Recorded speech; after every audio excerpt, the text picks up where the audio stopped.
Bonjour et bienvenue dans ce nouvel épisode d'Arsenal French Club, le podcast à match exceptionnel, programmation de podcast exceptionnelle. Vous le savez tous, ce dimanche, Arsenal se déplace au Tottenham Hotspur Stadium pour y affronter nos voisins, les Spurs, dans un derby que j'annonce d'ores et déjà chaud bouillant. Malheureusement, côté Gunners, c'est la Bérésina dans l'effectif. On connaissait déjà la suspension de Declan Rice, qui s'ajoutait à la blessure malheureuse de Merino. Et durant la trêve internationale, c'est le capitaine Odegaard qui s'est blessé et qui sera probablement indisponible 3 semaines.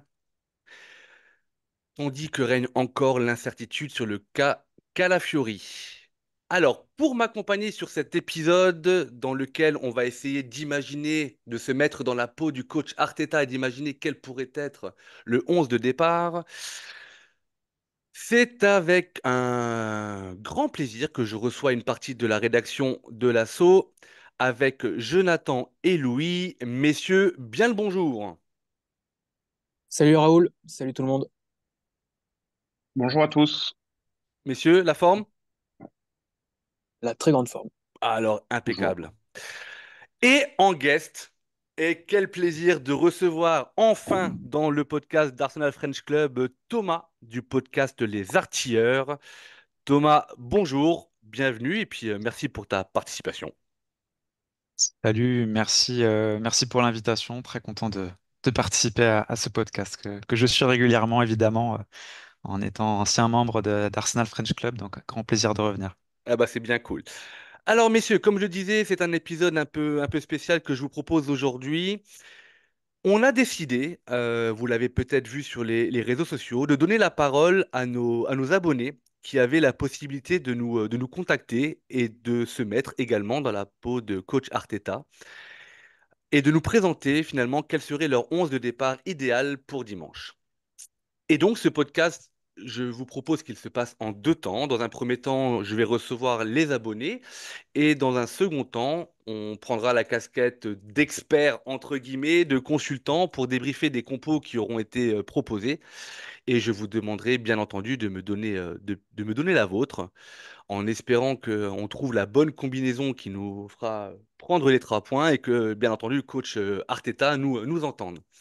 Allez, c'est parti. Sans plus attendre, j'accueille le premier invité. C'est un abonné Instagram. J'ai le plaisir d'accueillir Max.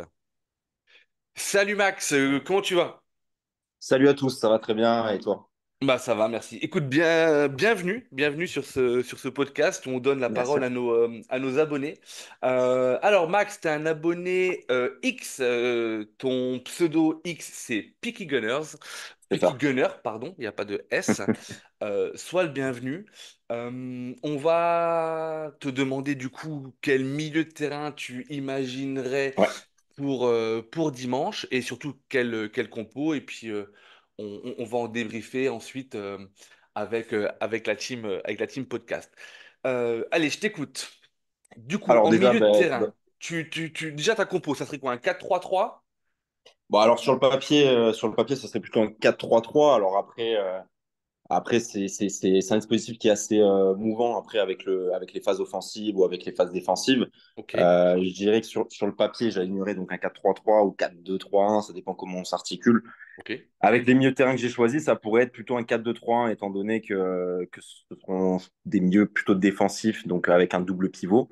Après, dans l'organisation de la tactique, cette équipe, elle se projetterait en 4-2-4 sur les phases offensives et elle irait presser le bloc adverse en 4-4-2 sur les phases défensives à la perte de balle. Donc, pour le milieu de terrain, moi, que j'ai choisi, donc pour pas changer, on va dire que le seul milieu de terrain qui restera le même par rapport au début de la saison, c'est Partey, parce il assure quand même une certaine stabilité. Quand il est en état de forme, il est forcément un des meilleurs 6 au monde, et je pense que ça, il n'est plus à prouver.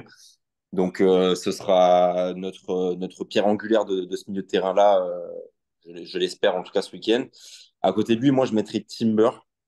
Je mettrai Timber. Alors après, malheureusement, tous ces choix-là vont être en fonction aussi de l'état de forme de certains. Donc, par conséquent, si je mets Timber là, je mettrai aussi Calafiori en défenseur gauche qui aurait un rôle de défenseur gauche plus conventionnel et pas un rôle de défenseur gauche intérieur comme Arteta, il aime les utiliser généralement. Là, ce serait plus un latéral gauche conventionnel qui s'utiliserait comme White de l'autre côté, et Timber qui resterait du coup en double pivot avec Partey, mais qui je pense, Timber, par sa faculté technique, peut apporter quand même un petit peu de verticalité.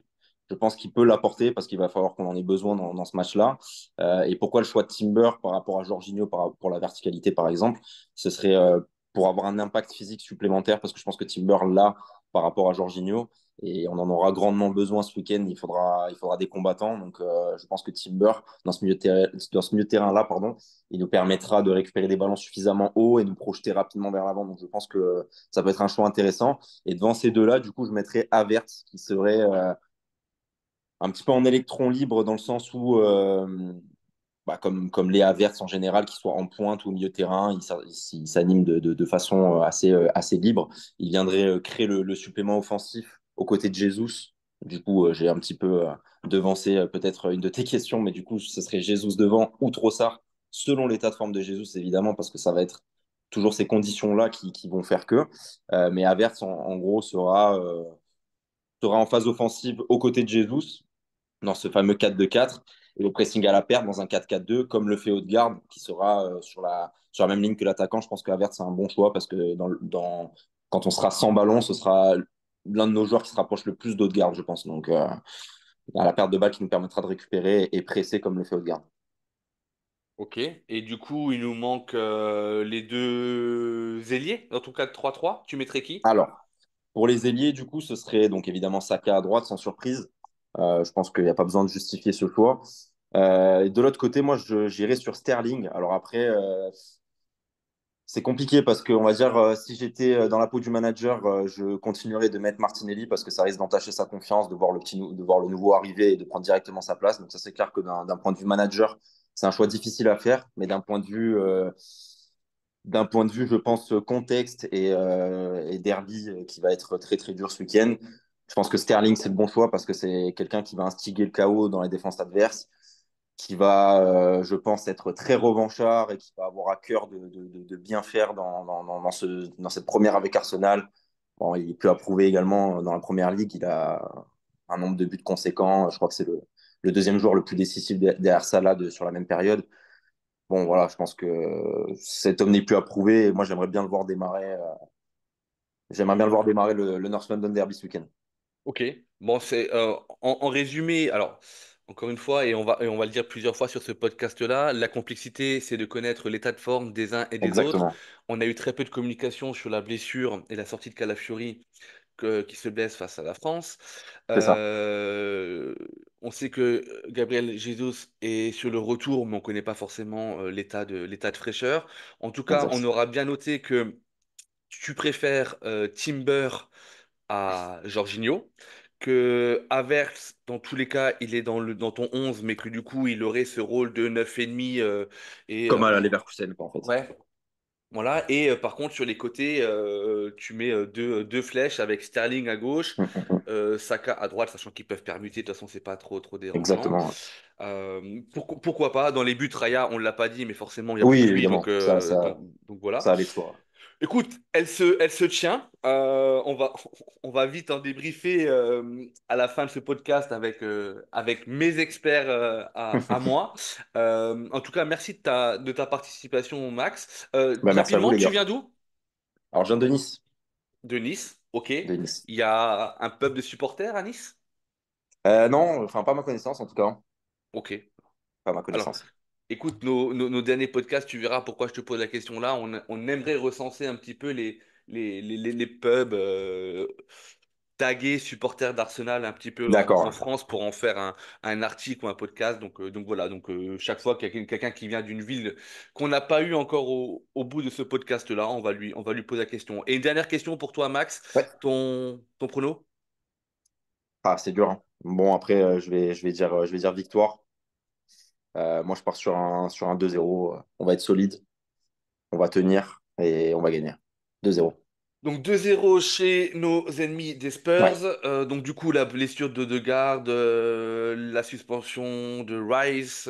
Ah, ça va être compliqué, mais la faculté qu'ont nos joueurs, c'est d'être des joueurs qui sont tous versatiles, qui peuvent jouer à plusieurs postes. Et je pense que, alors oui, c'est une grosse perte de garde, mais ça va nous permettre d'utiliser le ballon d'une manière différente, d'avoir une autre animation offensive qui peut être d'autant plus dangereuse, je pense, que ce qu'on peut le croire. Après, pour la solidité défensive, moi, je fais confiance à tout ce qui ne bougera pas derrière. Et je pense que Rice aurait été d'une très grande aide, bon, comme Odegaard, hein. Je lésine pas, enfin, je sous-estime pas Odegaard, bien loin de là. Mais c'est vrai que ça va pas être simple, mais on a des très bons joueurs en qui j'ai parfaitement confiance et je pense que ça va le faire. Ça marche. Bah, écoute, on note tout ça, on croise les doigts pour Ouais, dimanche. Merci de ta participation. merci. Et Ciao. puis, come on Gunners. Comme les Gunners. On accueille maintenant Julien, un abonné Instagram. Salut Julien, Salut, tu vas salut, bien? salut. Ça va et toi? Ça va, merci. Julien, merci d'avoir répondu à notre appel aux abonnés. Tu vas nous donner un autre 11 de départ que toi tu imagines, alors sans le dévoiler pour te laisser la primeur de l'annonce, c'est un 11 de départ qui pour moi semble beaucoup plus standard et à mon avis beaucoup plus proche de la vérité, mais on aura le temps d'en discuter. Je t'écoute Julien, quel 11 vois-tu commencer dimanche face aux Spurs? Alors, tout d'abord, bon, c'est un derby, donc c'est un match avec une grosse ampleur. En plus, c'est un match qu'on joue chez l'ennemi. Donc, on sait très bien que les matchs chez l'ennemi sont toujours très compliqués, surtout contre Tottenham.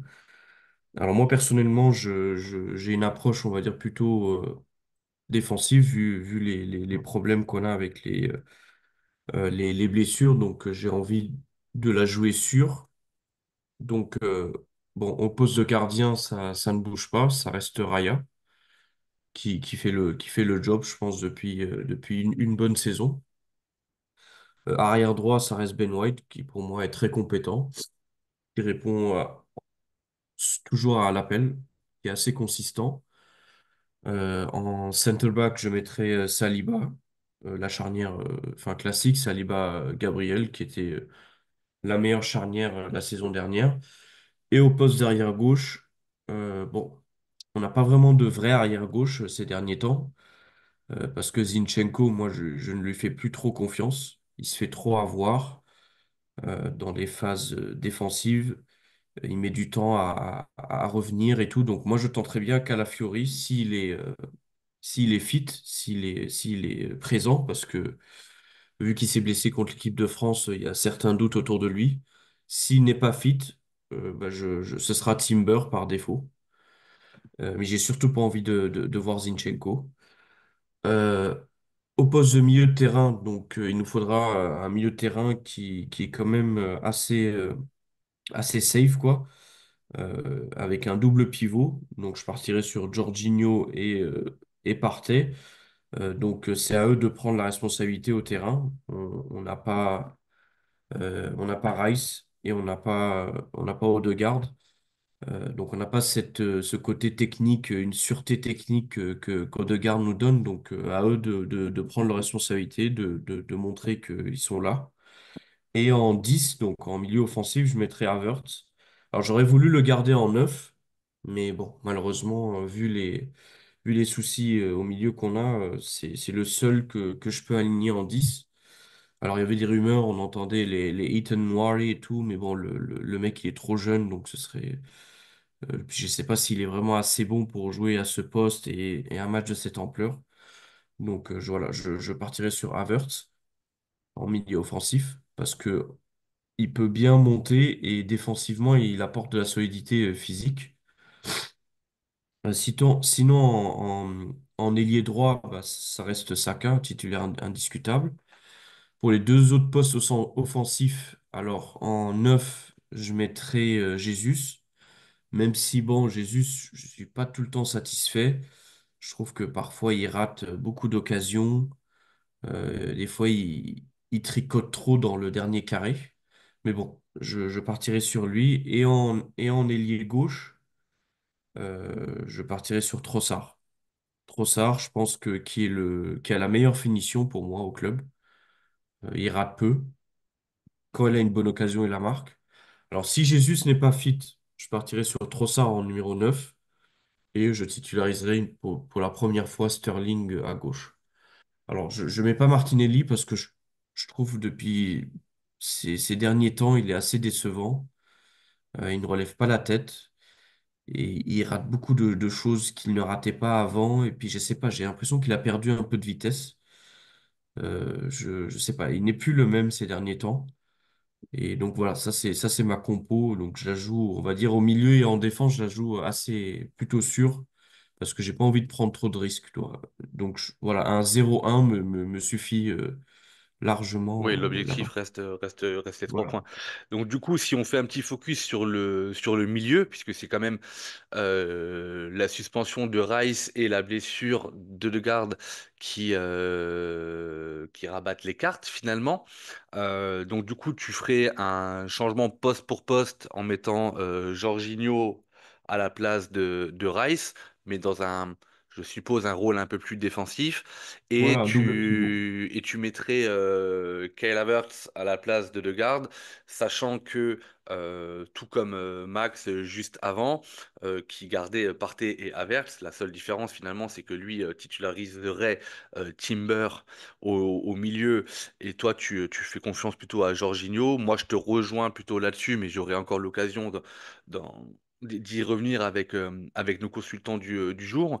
Mais c'est vrai que pour moi, j'attends de Jorginho qu'il nous fasse un match identique à celui qu'il avait fait lorsqu'il avait été titularisé face à Liverpool où il avait été élu homme du match. Et je pense que tu as raison de le souligner dans ce derby à l'extérieur avec des Spurs qui n'ont pas fait un début de saison très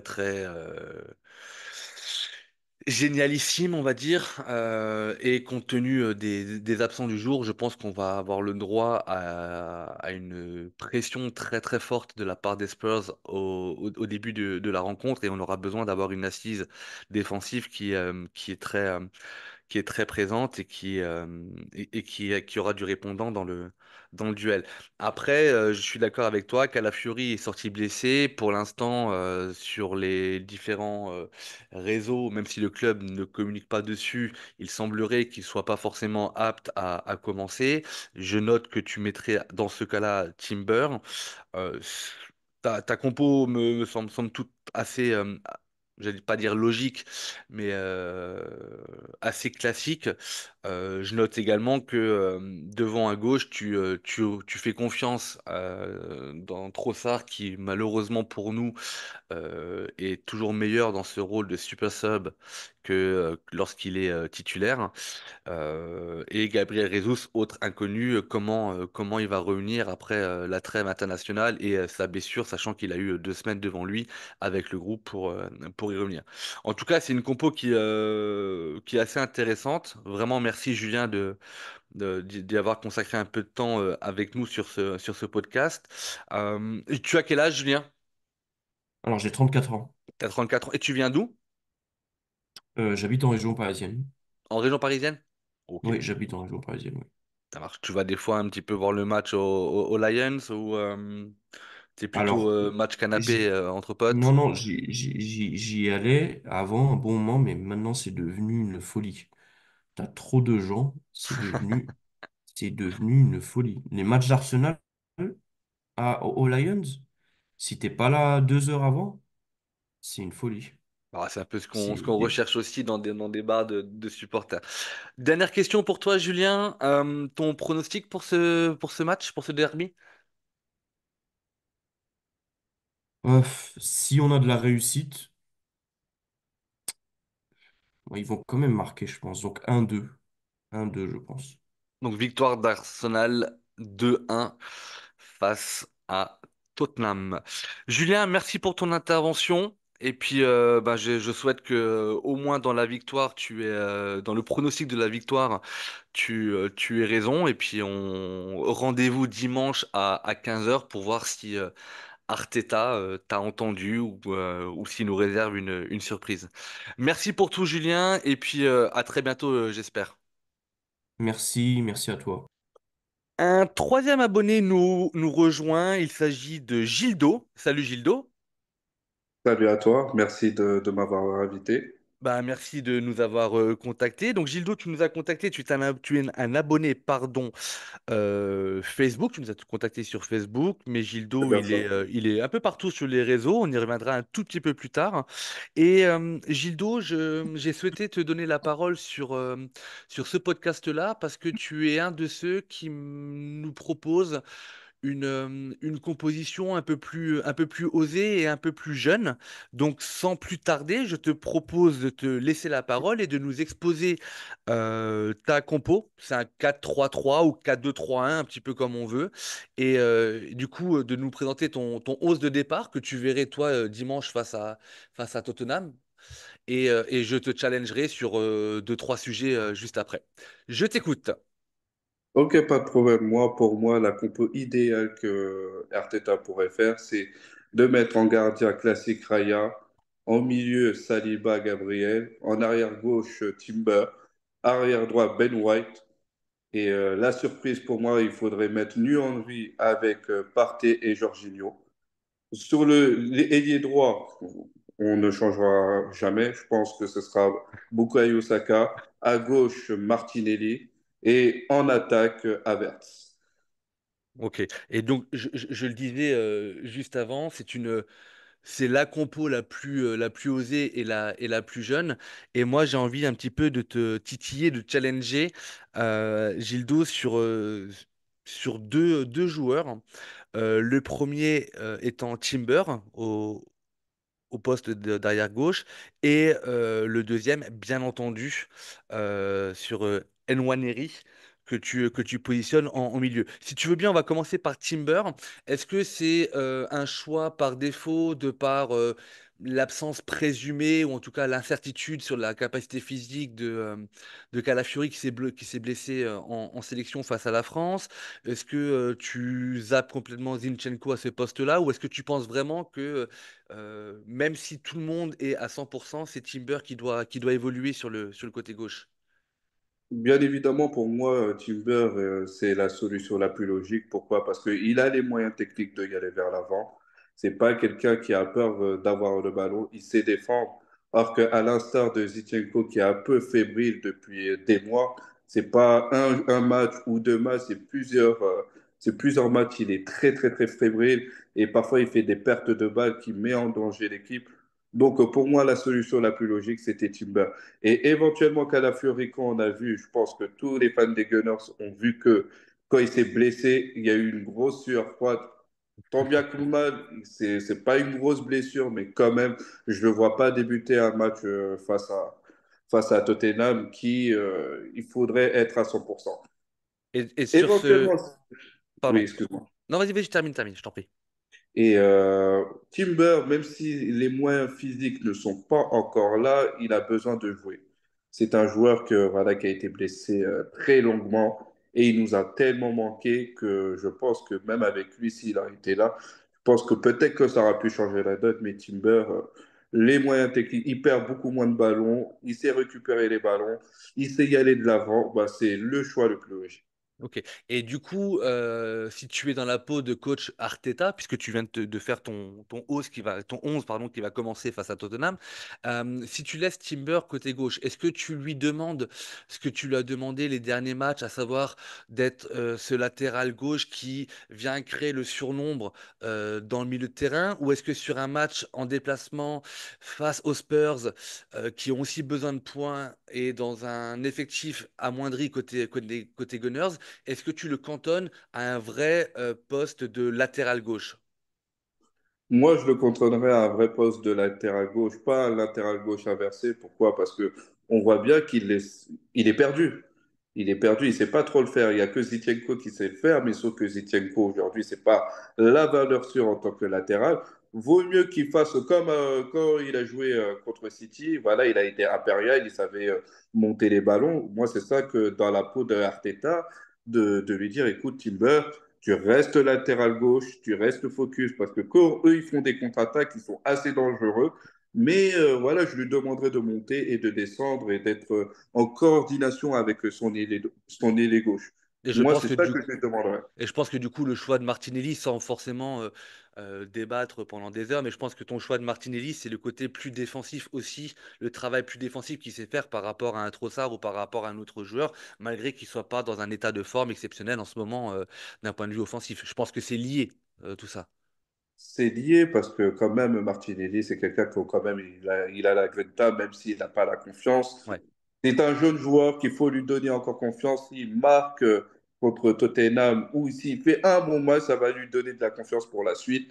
Et éventuellement, on a quand même une profondeur de banc. Si véritablement, voilà, ça va pas bien, on peut le remplacer. Et il faut toujours protéger ce genre de joueur. Pourquoi? Parce que on sait de quoi il est capable. Non, mais Véritablement, tu as on raison. voit que Et quel meilleur match pour rebondir qu'un derby chez l'ennemi Tottenham. Dernière question pour toi, Gildo, avant de donner la parole à nos consultants et experts du jour, euh, avec lesquels je reviendrai bien entendu sur les différentes compos que nos abonnés nous ont donnés.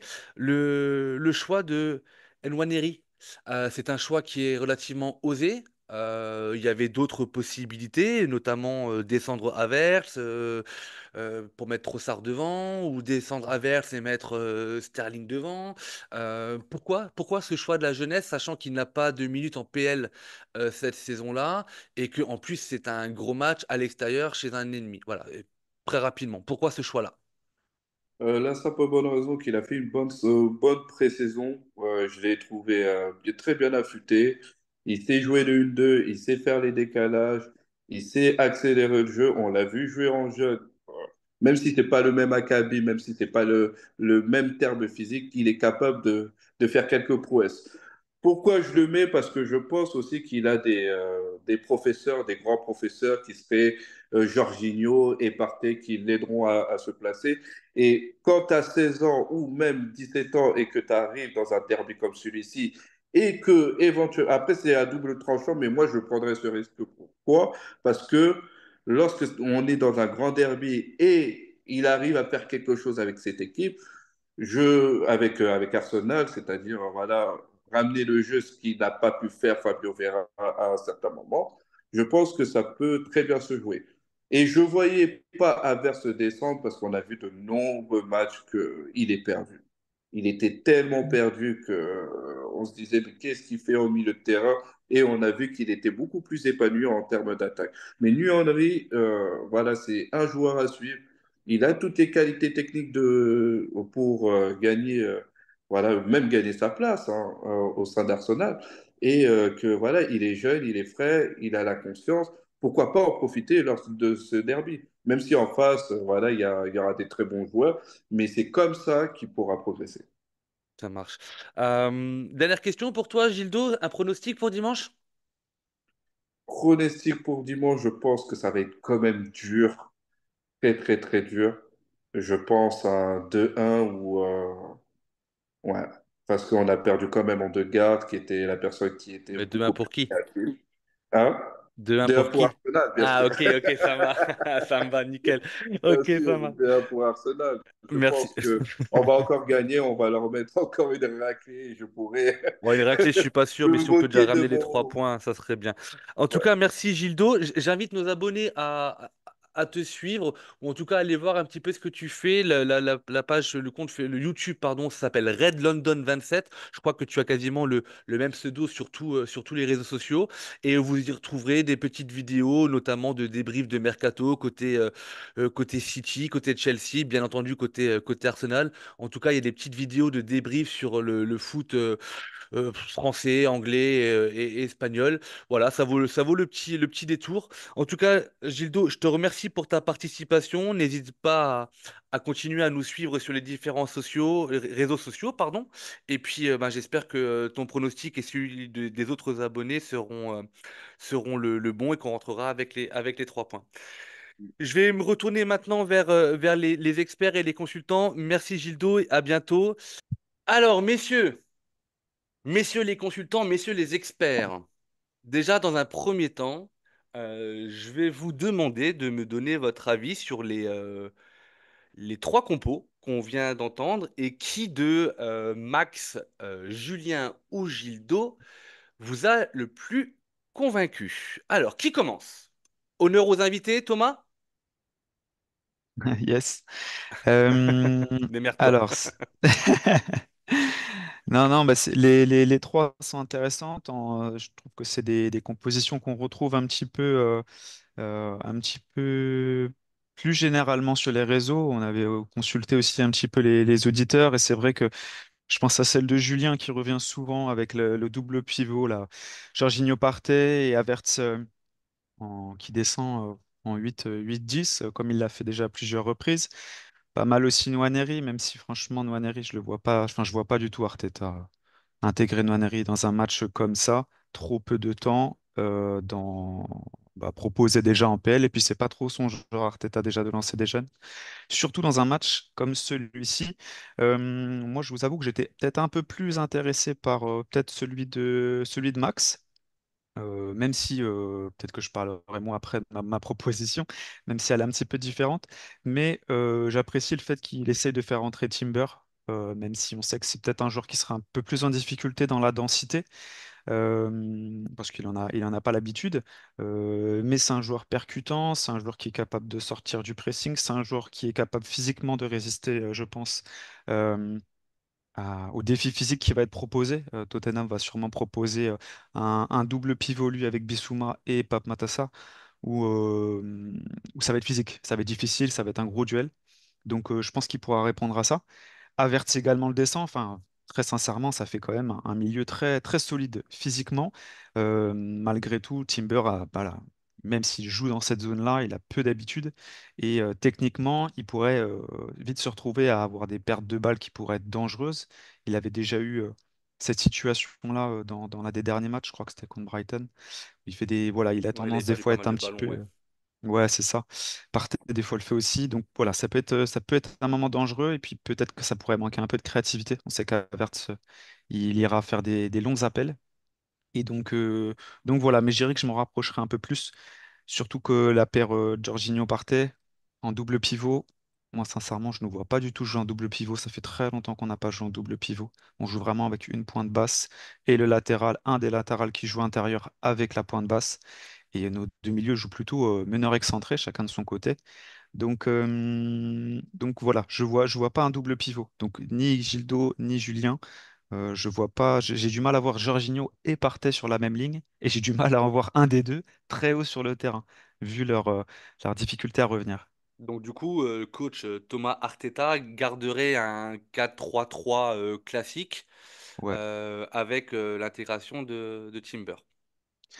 Moi, c'est pas ce que je proposerais, mais je me D'accord, rapproche tu te plus rapproches plus de Max. Ok, on verra après voilà, je me vos rapproche compos. plus de Max parce Ok, que pour et on moi, verra Timber après les. Havertz, Ça voilà. marche, on verra après les compos. Allez, honneur au plus jeune, Louis. Allez, avec plaisir. Non, mais comme Thomas l'a dit, les trois compos sont intéressantes, pardon, parce que je pense qu'elles soulèvent déjà deux questions. C'est un, le choix du système. Comme Thomas l'a dit, est-ce qu'on reste sur un 4-3-3 ou est-ce qu'on suit sur un 4-2-3-1? Je pense que pour les deux systèmes, il y a des pour et des contre avec le contexte actuel. Et surtout, dans ces systèmes, quel joueur on va choisir? Thomas l'a dit, le 4-2-3 avec Partey, Jorginho, effectivement, en termes de, on va dire, pour casser une ligne par la course, ça va être compliqué avec ce double pivot. Pour couvrir la profondeur, ça va être encore plus compliqué parce que Jorginho et Partey, ça manque de jambes. Par contre, ça va nous assurer pardon, un certain contrôle.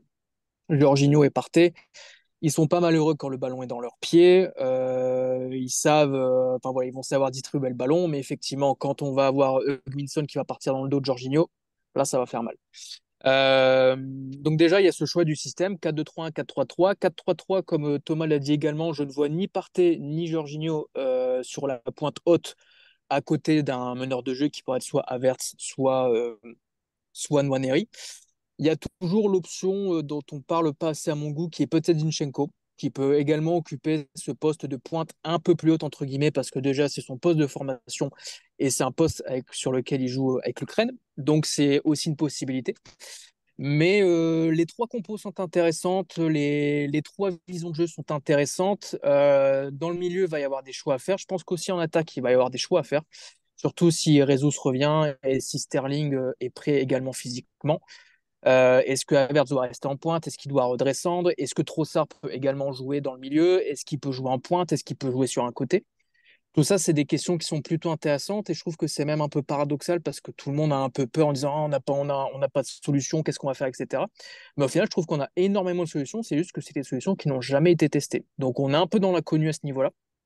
On a des solutions, ça va être du bricolage, mais on a des possibilités. Après, là, forcément, la responsabilité d'Arteta, ça va être de prendre parti, de prendre position et de faire le choix, tout simplement. C'est son job. Donc là-dessus, on verra. Après, 4-2-3 en 4-3-3, Thomas a dit que ça faisait longtemps qu'on n'avait pas joué en 4-2-3-1, je suis plutôt d'accord, mais là, à situation exceptionnelle, mesure exceptionnelle, peut-être est-ce qu'on va pas essayer de verrouiller le jeu parce que comme tu l'as dit Raoul en entrée de podcast, il faut s'attendre, je pense, à une énorme pression des Spurs.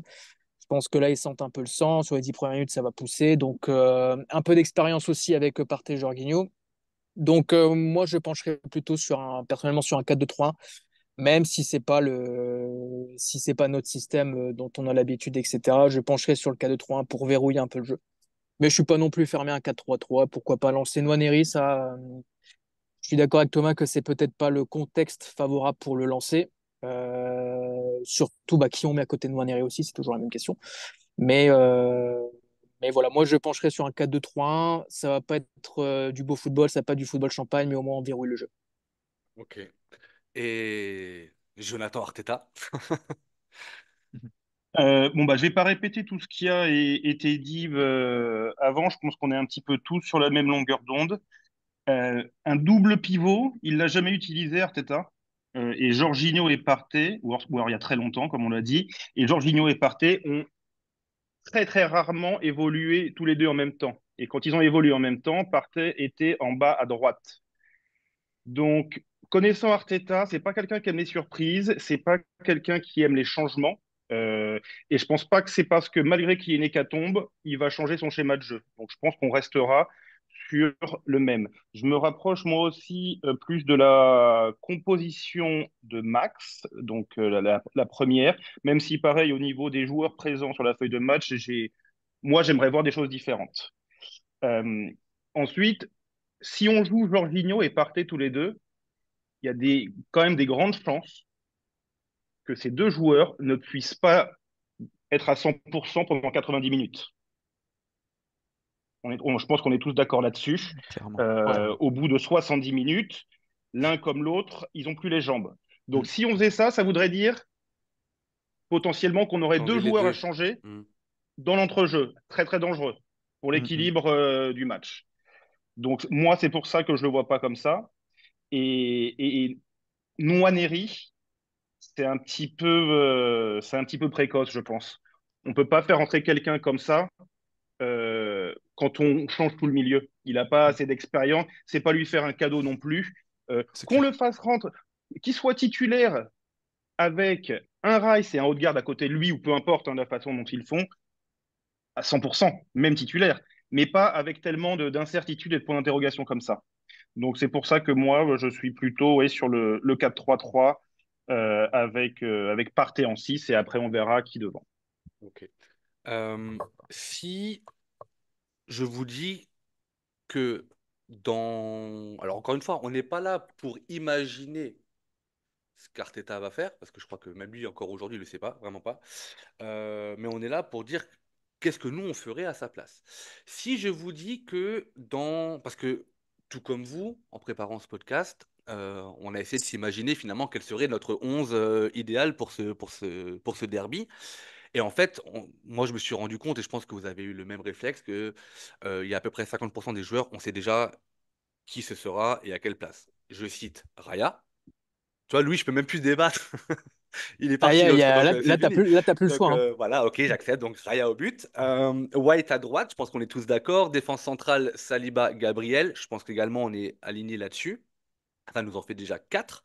Je laisserai le latéral gauche pour l'instant en suspens. J'ai l'impression, dites-moi si je me trompe, que dans le milieu, Partey jouera C'est sûr. et que Havertz va être redescendu en milieu. Est-ce que bien quelqu'un sûr. n'est pas d'accord avec ça ou pas? Sur le côté position basse d'Havertz. Est-ce que quelqu'un, Je- je- d'après lui, resterait en pointe?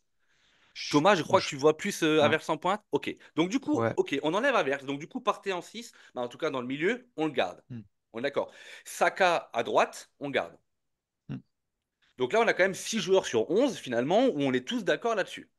Et du coup, quand on réfléchit un peu plus, comment combler les trous du latéral gauche à l'avant-centre en passant par, appelez ça comme les vieux, l'ailier gauche et les deux au milieu, ben, on se rend compte que finalement, le choix de l'un impacte les suivants. exactement. Hmm. Et que stratégiquement, est-ce que on met un latéral inversé qui va de nouveau continuer à rentrer, qui moi me rend absolument dingue, mais ça vous le savez. Donc du coup, et en plus de ça, je l'ai dit en introduction, sachant que, précisons-le, on est en train d'enregistrer pendant que Arteta doit venir se présenter en conférence de presse. Donc on a à ce jour, en tout cas au moment où on enregistre, on n'a aucune info sur l'état de santé de Calafiori. Hmm. Est-il apte? Et s'il l'est, est-il apte à 100%? Je veux dire, le coup qu'il prend, même si ça engendre pas une grosse blessure, je pense que ça peut engendrer une gêne. Et dans un match où l'impact physique va être, je pense, moi, très importante, est-ce qu'il est aujourd'hui apte? Et s'il n'est pas apte, est-ce que par défaut on met Timber arrière gauche ou est-ce qu'on fait confiance à Zinchenko? Du coup, messieurs, je vous laisse la parole. Est-ce qu'on s'attarde un petit peu sur le left back?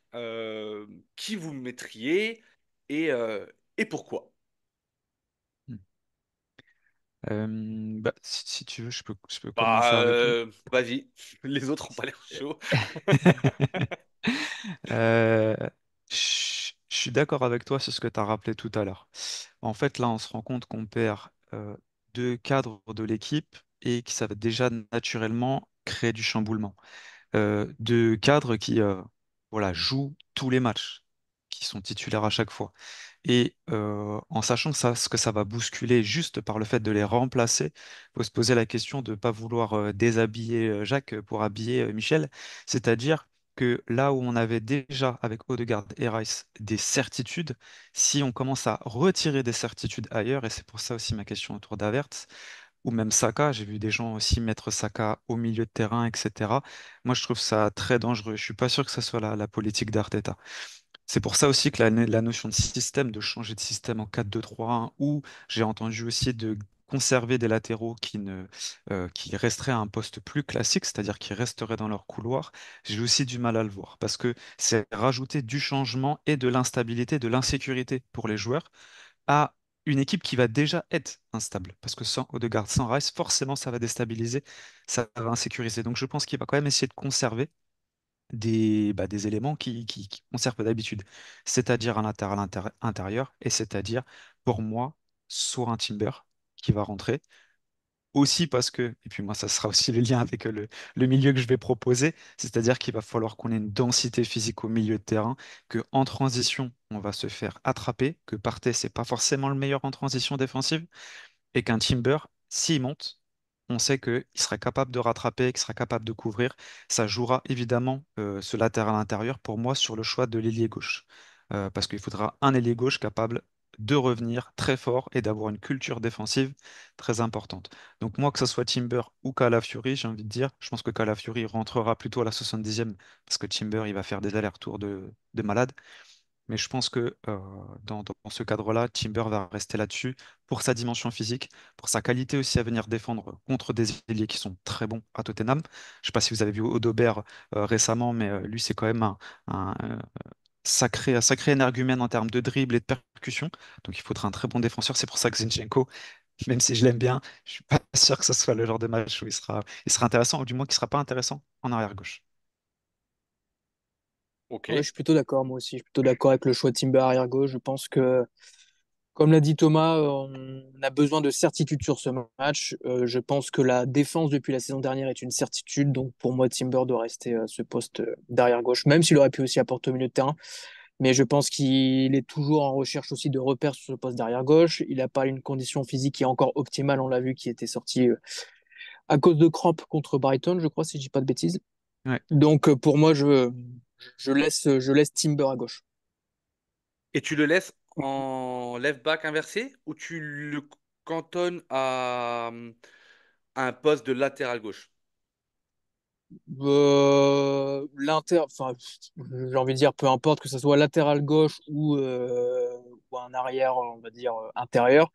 Je pense que dans les deux cas, il va savoir défendre, il va savoir être suffisamment rapide et vif pour se retourner, pour couvrir la profondeur s'il faut. Mm. Il a la qualité technique, on l'a vu aussi sur le début de saison, pour éliminer son joueur même quand il est à l'intérieur. Je pense qu'il a la faculté pour jouer sur les deux positions, il a le profil pour jouer des deux manières différentes. Donc pour moi, ça pose pas de problème que ça soit arrière latéral pour bien verrouiller le jeu, soit latéral inversé pour apporter le surnom au milieu de terrain. Pour moi, il sait faire les deux. Ok. C'est juste Jonathan? juste Pardon, sa excuse-moi. condition physique. C'est juste sa condition physique pour moi qui est encore un petit point d'interrogation. Est-ce qu'il va réussir à tenir 90 minutes? Pour moi, c'est aussi un point d'interrogation.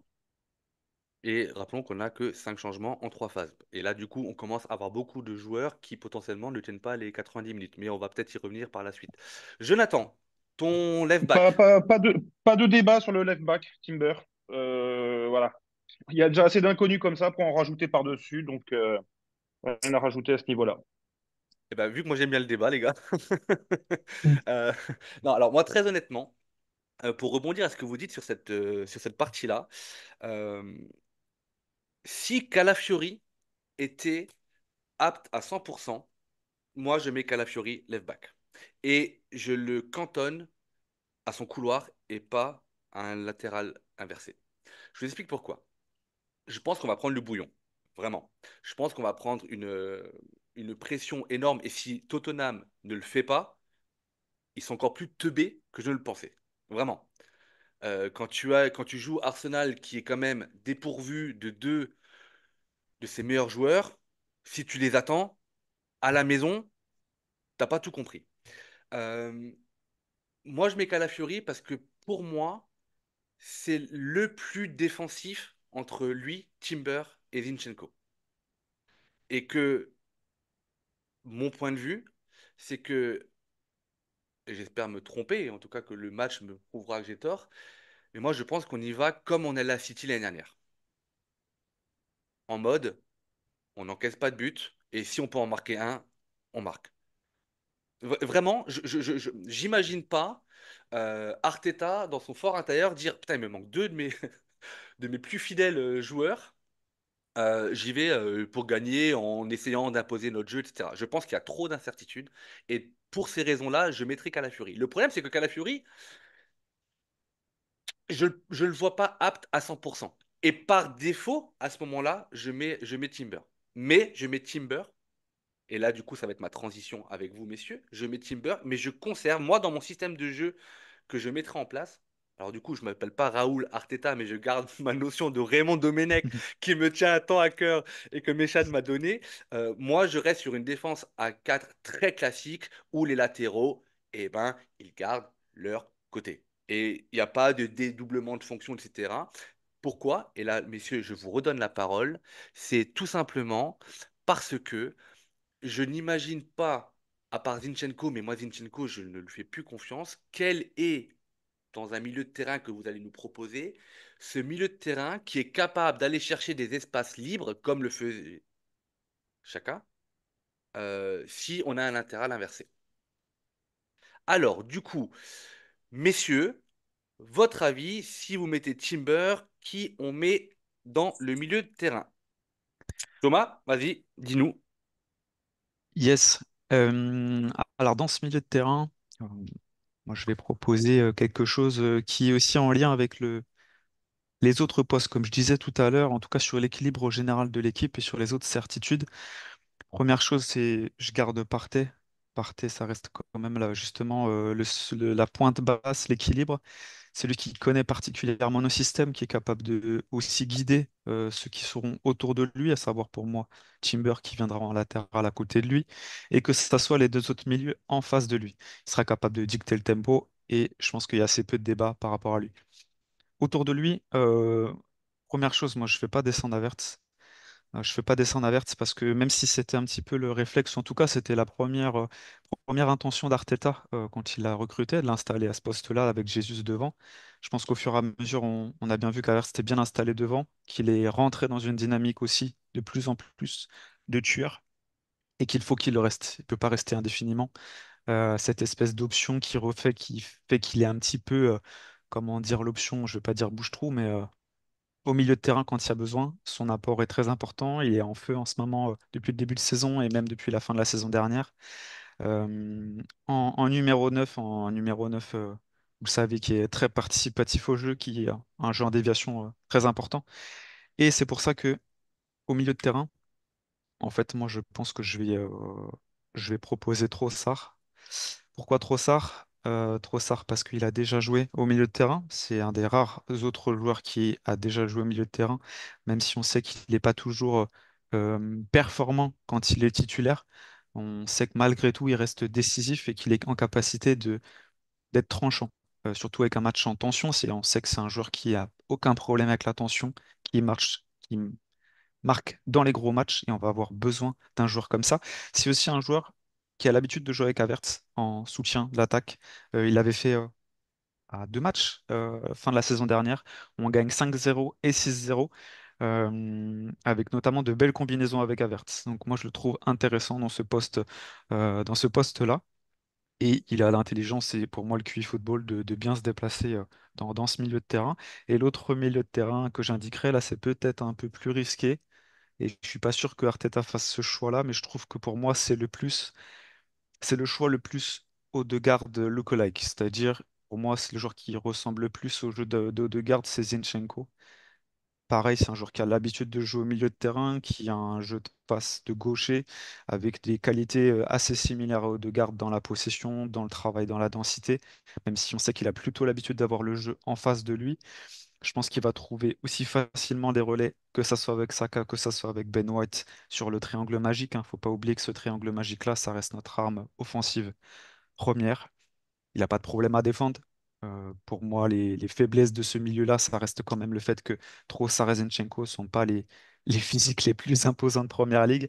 Et c'est pour ça que Timber et Partey derrière seront importants euh, autour de ça. Et puis sur les côtés, moi, je garderai Saka à droite et Martinelli à gauche pour ce que je disais tout à l'heure sur la qualité du repli défensif et sur le fait qu'on a quand même en face de nous un Udogie et un Poro qui sont des milieux très avancés. Donc il y aura beaucoup d'espace et il faut leur faire peur. Il faut pas qu'on subisse.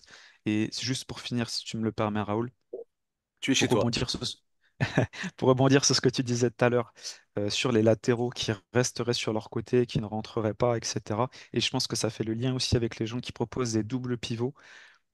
Tottenham va nous mettre un gros pressing. Ils vont être chez eux, ils vont être boostés, ils vont nous écraser chez nous. Si on a des joueurs qui ne sortent pas et qui restent trop derrière, qui n'essaient pas de monter avec le ballon et qu'on n'essaie pas de relever la ligne défensive, ça va être fort à l'amo. Et on n'est pas forcément une équipe qui est faite pour travailler en mode fort à l'amo. Pour moi, on a besoin d'être plus haut, de ne pas nous laisser enfermer et que nos joueurs puissent être en capacité de jouer plus haut en fait. Faut qu'on joue plus haut, faut pas qu'on les laisse vraiment nous écraser chez nous, parce que j'ai peur que là on se sent en difficulté et que eux prennent trop la confiance et trop le jeu. Notre jeu, c'est la Qu'on prenne le domination. bouillon, ouais. Mais alors, Il juste faut une qu'on petite reste dominant. précision, Thomas, et j'y reviendrai peut-être juste après.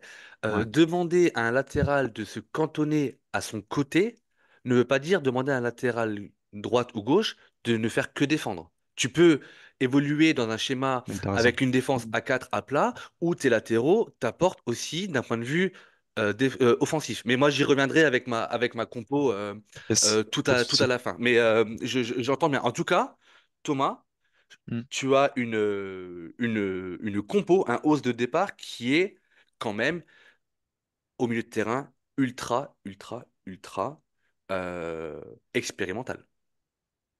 Euh, oui, alors ultra pour Zinchenko, je suis d'accord. Pour Trossard, Non, il non, a mais déjà fait. comment dirais-je, le mariage Partey, Zinchenko, Trossard en milieu de terrain, Oui. On parle aussi, Ouais, après, il y a peut-être bien la sûr. problématique d'automatisme, mais après, encore une fois, et c'est ça Je qui suis est d'accord. vachement intéressant entre mettre une compo sur un papier et l'argumenter, Bien tes sûr. arguments se tiennent. Moi, je la trouve un petit peu trop expérimentale par rapport aux automatismes que l'on peut retrouver, mais en tout cas, ça se tient sur le papier. Mais Bien sûr. why not?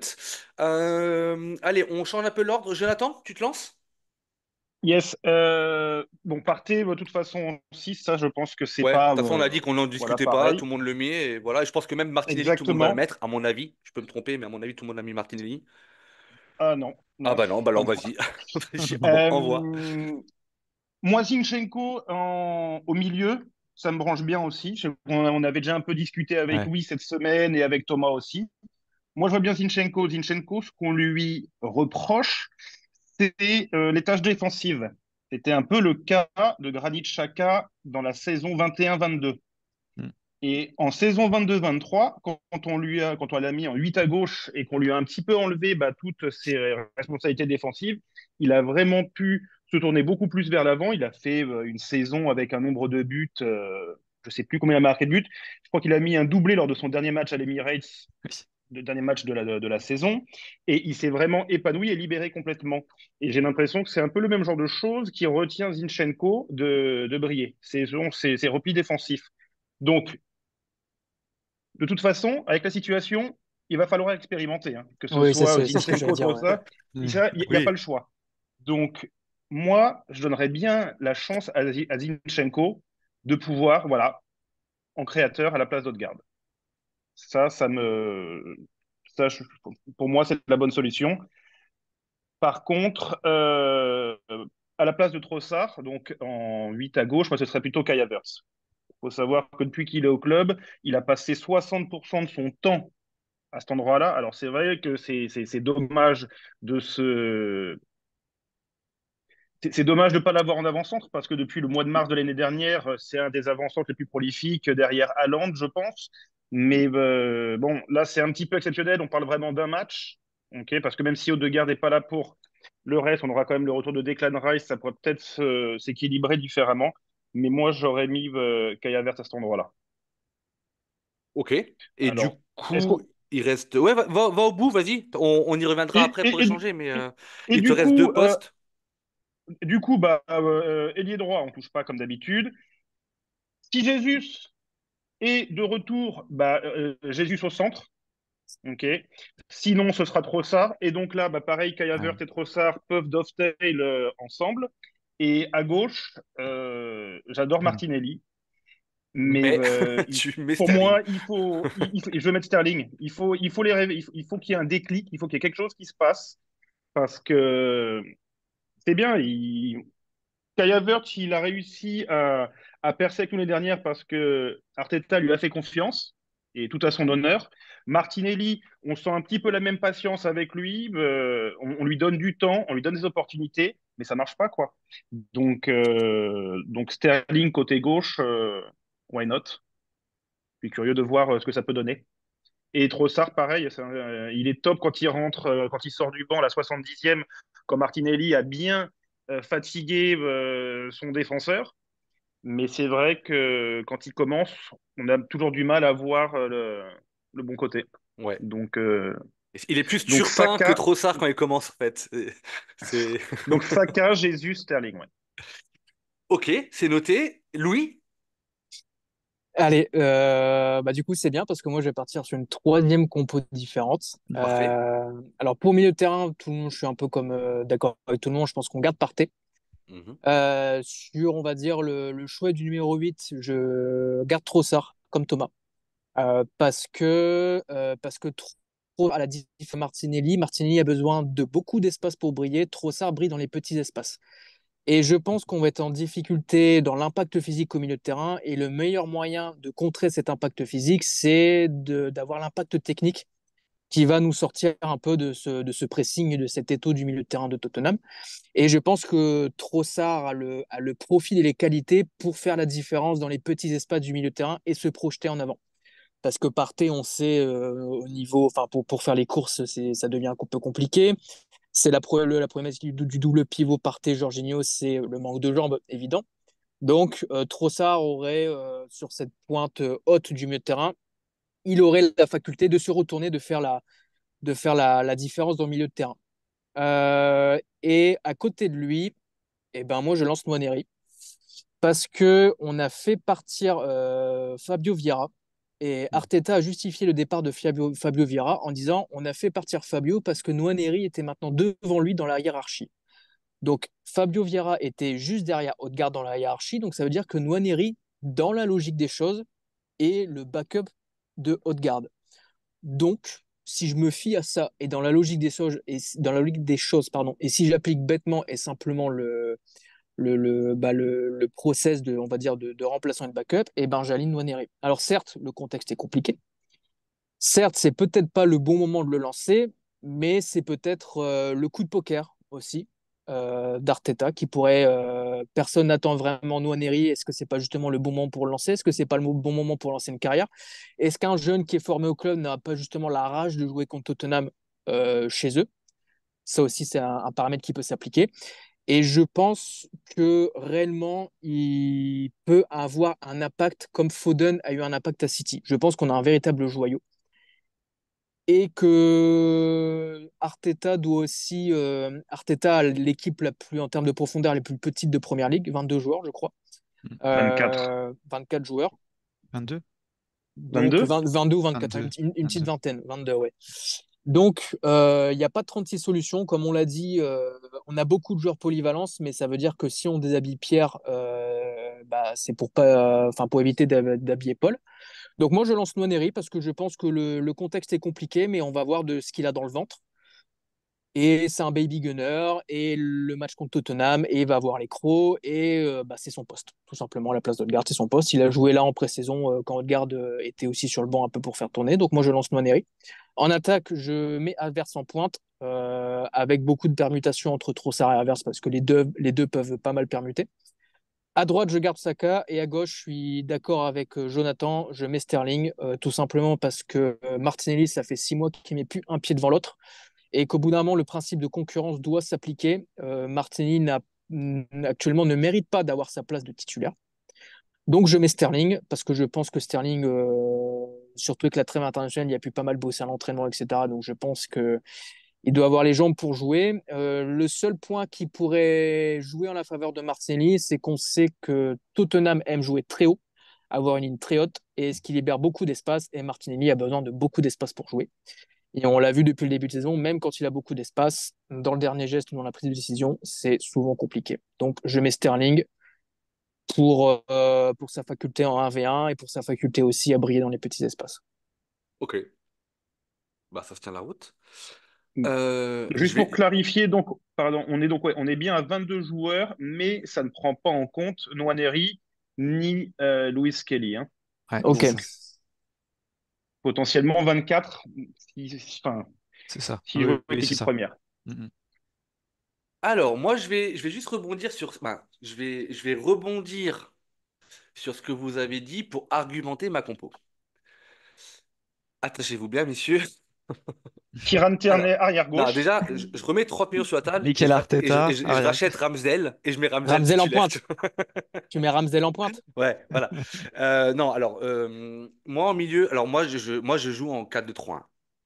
Moi je joue en 4-2-3-1 parce que, alors, en même temps, 4-2-3-1, 4-3-3, les gars, vous vous déplacez, hein, vous déplacez un joueur, ça devient un 4-3-3. Les systèmes, finalement, n'ont de nom que ce qu'on lui donne, ce qu'on leur donne, pardon. Mais je vais rebondir sur ce que tu as dit, Jonathan, quand tu argumentais Partey, tu disais que ça allait être le guide, etc. Et justement, moi, je pense que sur ce match-là, il faut un aboyeur. Un aboyeur qui recadre, un aboyeur qui appelle, un aboyeur qui engueule, un aboyeur qui couvre les espaces. Et pour moi, c'est Jorginho.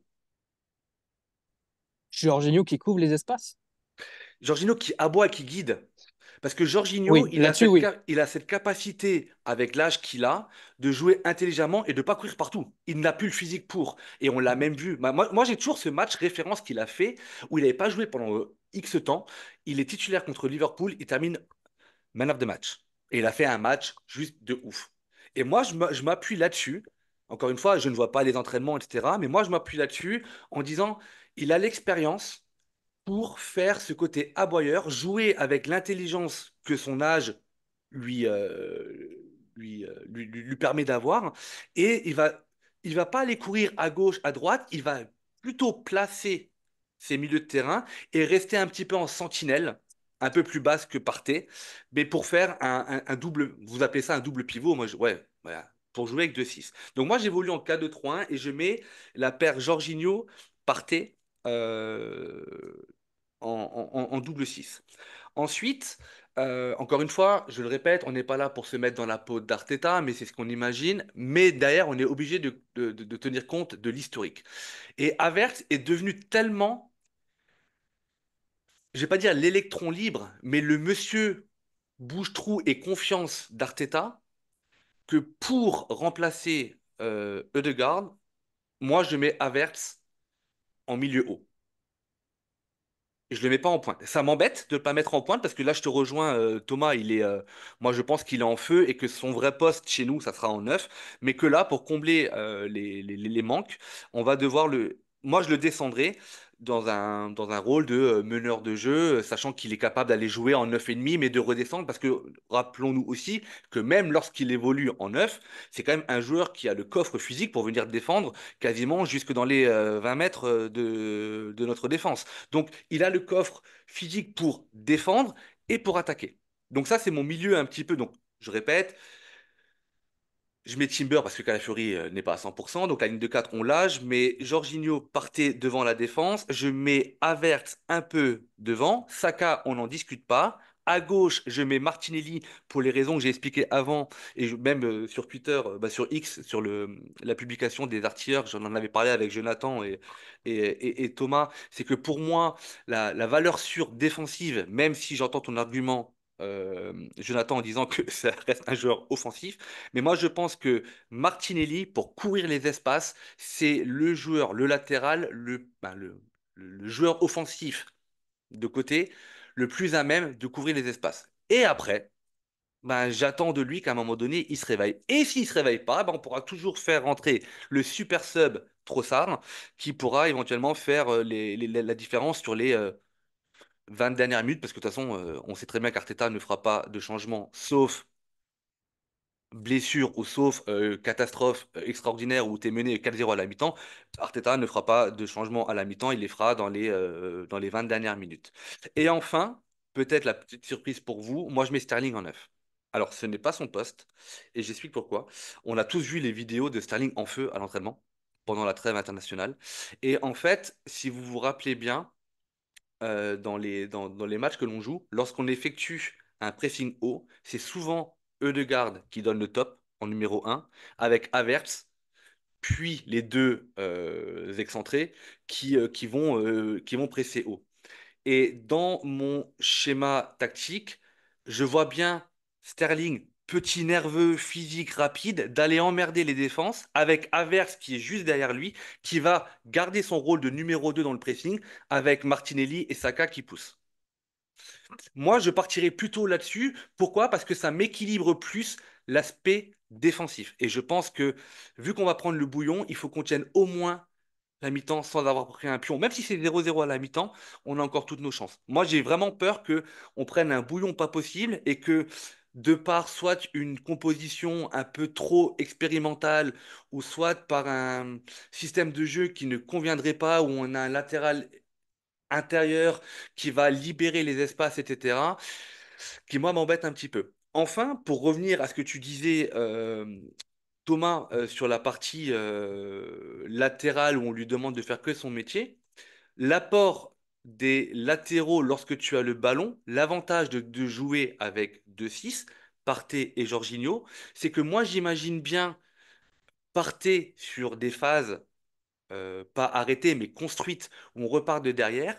J'imagine bien Partey descendre au niveau de Saliba et de Gabriel.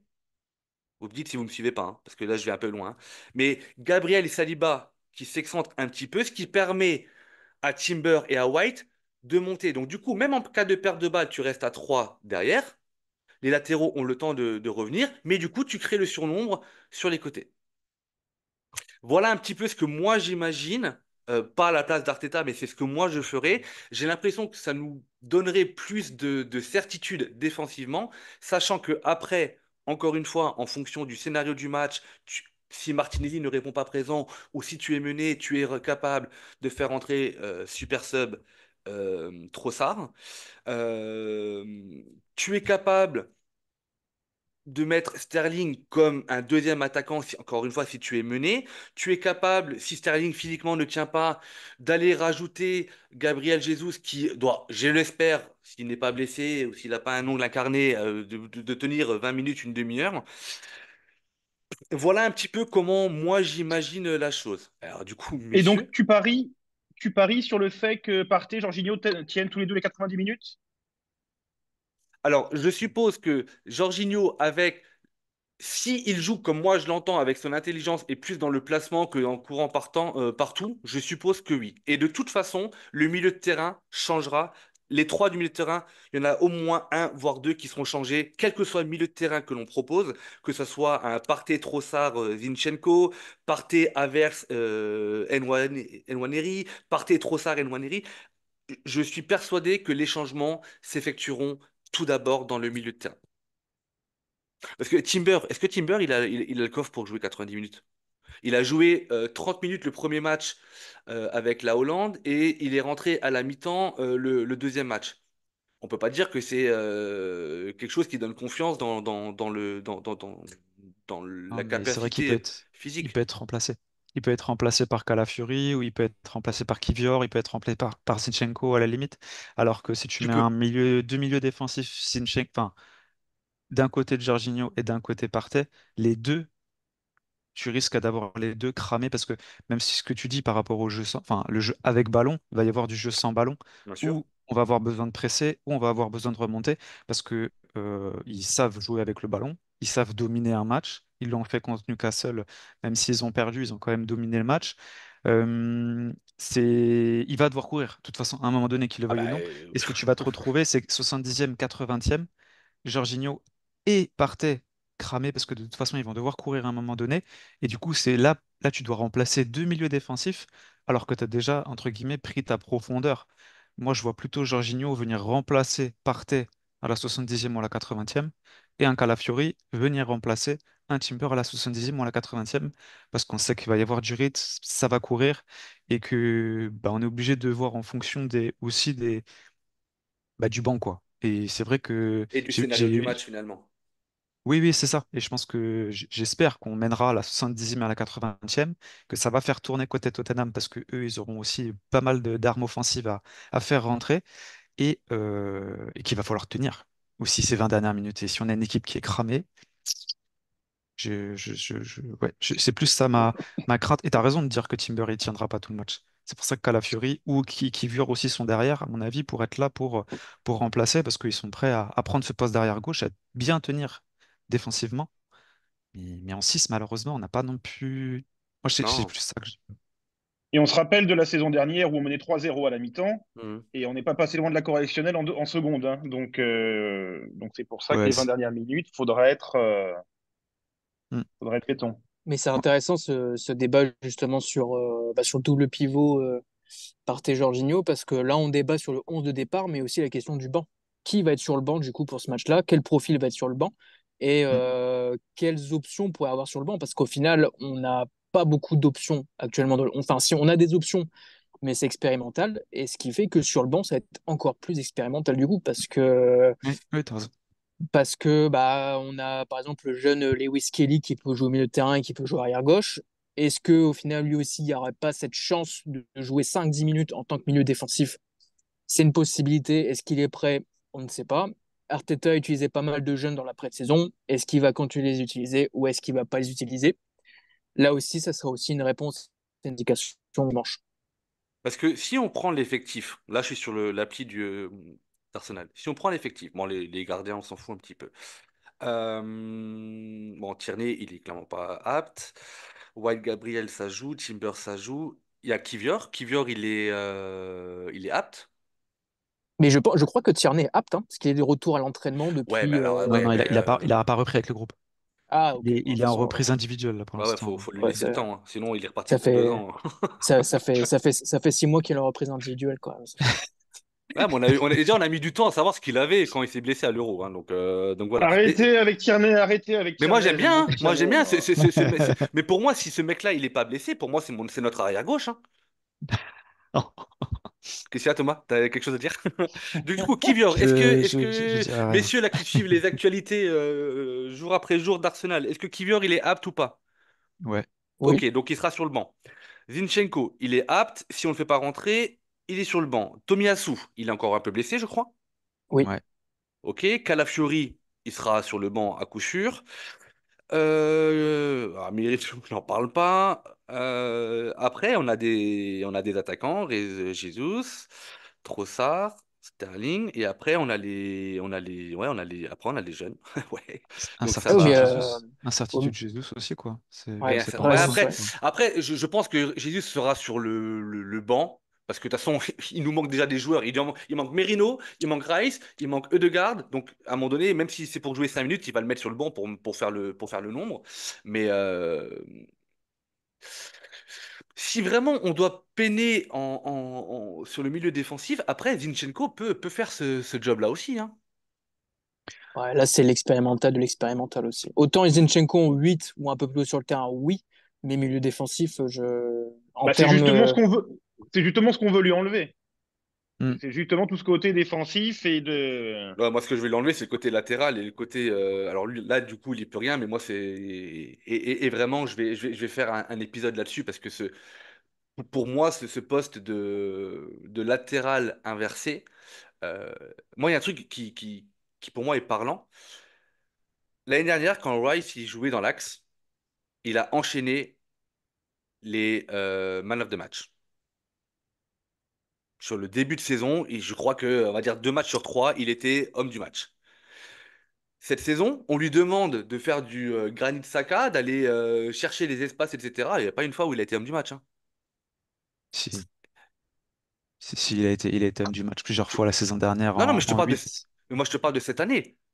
Ah oui, cette saison, oui, mais c'est vrai que cette saison, Mais il le il fait est de pas en plus en forme. plus. Il est de Bah, plus en plus haut cette saison, je trouve, tu vois. Donc je Mhm. trouve qu'en fait, on est en train d'utiliser un élément fort dans quelque chose qu'il ne maîtrise pas forcément. Alors peut-être qu'avec le temps, ça fonctionnera, mais moi, ce poste de... Et du coup, j'ai identifié un coach que je connais, alors c'est pas un coach pro, hein, mais qui a un niveau de connaissance footballistique qui, moi, m'a toujours impressionné, avec lequel j'ai travaillé à l'époque où j'ai évolué dans un club de National 3, qui lui utilise ce système de latéral inversé, et donc du coup, et qui adore Arsenal et qui regarde tous les matchs d'Arsenal. Et je lui ai demandé de participer à ce genre de podcast-là. D'ailleurs, messieurs, l'invitation est lancée si ça vous intéresse ou pas, mais pour qu'il me donne les arguments, parce que avec les joueurs que l'on a aujourd'hui, moi je trouve que ça nous plombe plus que ça nous rapporte. Voilà, après c'est un avis très personnel.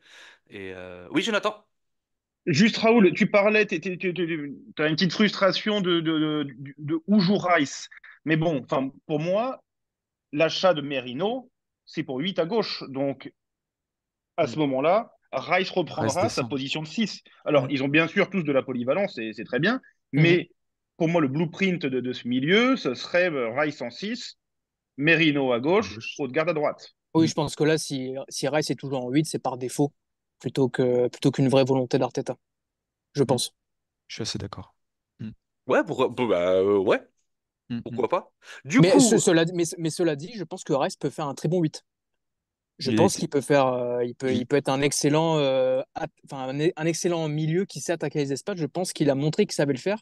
Et si derrière lui, enfin, ça, là, on sort un peu du podcast, mais s'il a derrière lui un 6 qui sait distribuer le ballon, un peu comme un Jorginho, parce que Rice, l'année dernière, quand il jouait 8, il a énormément brillé parce qu'il avait aussi Jorginho derrière lui qui savait Ouais, distribuer le ballon. Et je oui. pense que c'est pas pour rien qu'Arteta, à un moment, target un profil comme Zubimendi, qui est un peu dans le profil de Jorginho, qui sait distribuer le ballon, orienter le jeu, parce que Rice ne sait pas distribuer le ballon et orienter le jeu. C'est son seul défaut de 6, c'est qu'il sait travailler, il a un énorme impact défensif, énorme impact en termes de dynamisme, mais distribuer le ballon et orienter le jeu, c'est moins sa tasse de thé. Alors que Jorginho sait le faire, et c'est pour ça que Rice s'est régalé en deuxième partie de saison la saison dernière. Mm. Si Thomas, je peux revenir sur un truc qui a été reviens dit, sur ce que tu veux. pardon. Je reviens sur les gars qui ont choisi Sterling à ailier gauche. Mhm. Euh, Ça rejoint peut-être un peu aussi Sterling en neuf, mais je suis un peu plus sur le lié gauche. Euh, Moi, j'ai choisi Martinelli à gauche parce que il va faire l'équilibre, parce que il va faire cet équilibre, parce qu'on va faire monter un Timber et parce qu'il va y avoir des espaces, parce qu'il va falloir aussi faire étirer cette ligne défensive de Tottenham pour pas qu'il nous étouffe. J'ai presque envie de dire que je le fais pas rentrer pour sa qualité de finition. C'est presque pas pour ça. Ça va être un role player pour moi. Il va venir juste pour étirer la défense, juste pour faire peur et pour partir dans la profondeur et venir provoquer des choses. Mais Sterling, pour moi, il n'est pas fit. S'il fait 30 minutes, c'est très bien, mais je le vois pas du tout tenir un match. Et en plus, tenir un match avec les exigences défensives d'Arteta pour ses retours défensifs. Pour moi, il n'est pas encore cadré totalement là-dessus. Et je suis pas sûr que ça soit sa grande qualité. Et du coup, c'est pour ça que j'ai vraiment du mal à me dire que Sterling démarre, alors qu'il, pour moi, il n'est pas prêt physiquement et qu'il n'a pas encore tous les éléments tactiques d'Arteta tels qu'il joue aujourd'hui à Arsenal.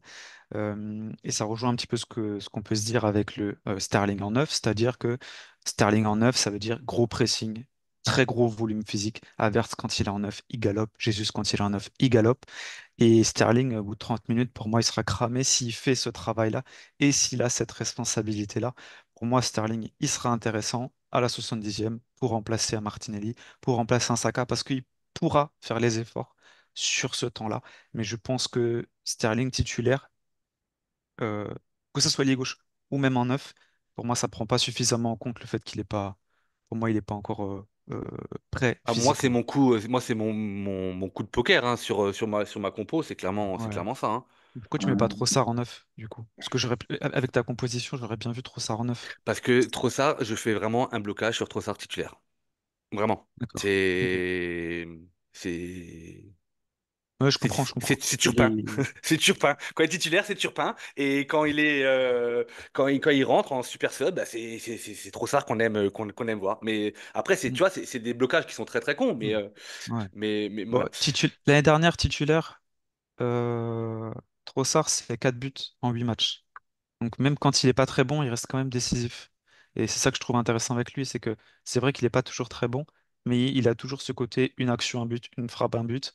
Et pour moi, dans un match comme celui-ci, on peut pas trop, pour moi, on peut difficilement se passer d'un gars aussi précis et aussi tueur avec autant de sang-froid. Ouais. Mais je suis assez d'accord avec le fait que il n'est pas toujours rassurant. Messieurs, pour conclure, je vous propose deux infos, deux stats que j'ai trouvées sur X. La première concerne Partey, puisqu'on était tous unanimes pour dire qu'il va jouer. Et j'ai trouvé ça sur le compte d'Arsenal France, donc le Arsenal-du-bas FR. S'il est titulaire, ça sera donc sa quatrième titularisation de suite en PL. Et depuis son arrivée en 2020, il n'a jamais joué les 4 premiers matchs d'une saison en PL. Donc, est-ce que c'est l'année de Thomas Partey ou pas? On peut se poser la question parce que moi, je pense que il sera titulaire à 100%. Mais du coup, ça montre aussi que ben, quand il n'est pas blessé et que parce que ses matchs ils sont pas extraordinaires, hein, généralement il fait une bonne première mi-temps, voire 60 minutes, mais après ça commence à se compliquer. Mais j'ai trouvé ça la stat assez folle, c'est que le mec il a jamais aligné 4 matchs de suite depuis son arrivée en 2020, quoi. Est-ce que quelqu'un a un commentaire à faire sur cette stat qui est complètement inutile? Ben, j'ai envie de dire mieux vaut tard que jamais, hein. 6 mois à 6 mois de la fin de son contrat, c'est bien quand même enchaîner 4 matchs, quoi. Merci Louis, je me sens seul du coup. Et la deuxième stat, elle concerne Arsenal avec et sans le capitaine Ødegaard. Et ça, c'était une stat que le compte Il fait X mal. de Première Ligue. Écoute, pas tant que ça. Alors, Arsenal avec Ødegaard, en pourcentage de victoire, c'est 66,4%. Sans, ça descend à 52,6%. Ah, c'est quand même énorme. C'est peut-être là où ça fait le plus mal. Nombre de buts inscrits par match, avec lui 2,1, sans lui 1,6. Espoir, on est capable de marquer sans lui. Ah, et moi, je me rattache à, à ce que je peux me rattacher, les gars. Euh, But contre par match, 1 pour 1. OK. La moyenne de tirs par match, avec lui, on a 15,9. Sans lui, on a 13,3. Alors, à mon avis, dans ces tirs-là, ça concerne, ça, ça compte les tirs où Partey, il tue les pigeons, mais ils sont comptabilisés. Et la dernière stat, c'était le nombre de points moyens par match. On a 2,1 points avec Ødegaard et on est à 1,7 points sans lui. Encore une stat qui sert peut-être à rien, à part dire qu'on est meilleur avec lui que sans lui, mais fallait-il vraiment une stat pour le deviner? Je ne pense pas. Et t'as les stats de 100 Odegaard et 100 Rice, juste pour voir, pour nous faire encore plus flipper. Oh, je pense nombre de Et points zéro. est-ce que ça a déjà eu Je lieu sais d'ailleurs? même pas si Des c'est déjà matchs. arrivé, ouais. Alors Mais peut-être en cours de match, oui, mais je crois que non. je suis même assez étonné que je me souviens pas qu'on ait joué sans Odegaard. Quand est-ce qu'on a joué sans Odegaard? Si, il a C'est été une bonne blessé à un question. moment donné. Ouais, Il trois a été matchs. blessé à un moment donné, Octobre. ouais. Ouais. Octobre-novembre, je crois qu'il a manqué quelques matchs. Ah oui, c'était quand il s'était fait flinguer par Kovacic, je crois, en début de saison dernière. Je sais plus Ou si c'était Alors, problème aux moi, je j'ai une crois adducteurs. mémoire. que Problème aux adducteurs pendant 3 jours là. Je sais plus ce qu'il ouais, ou avait. je sais C'était plus, Ouais, mais puis averti à un il moment avait donné, il eu jouait blessé, il a été mis de côté. Mm. Messieurs, on arrive en fin d'épisode. Avant de vous remercier, etc., je vais vous demander de vous mouiller une dernière fois. Petit prono. Nos abonnés s'y sont lancés, donc il n'y a pas de raison que mes experts ne se lancent pas. Et on va commencer, aller par le plus jeune, Louis. 1-0 pour Arsenal. Ok, moi je prends. Bien béton, bien Ouais, 3 points, bien bien dégueulasse. dégueulasse. Ok, Et voilà. parfait. Jonathan? 2-0. Ok, très optimiste. Parfait. Faudra me donner les buteurs, les gars, bientôt. Et Thomas, pardon? À 2-0 aussi. Ok, ouais, bah, c'est bien, on a deux optimistes.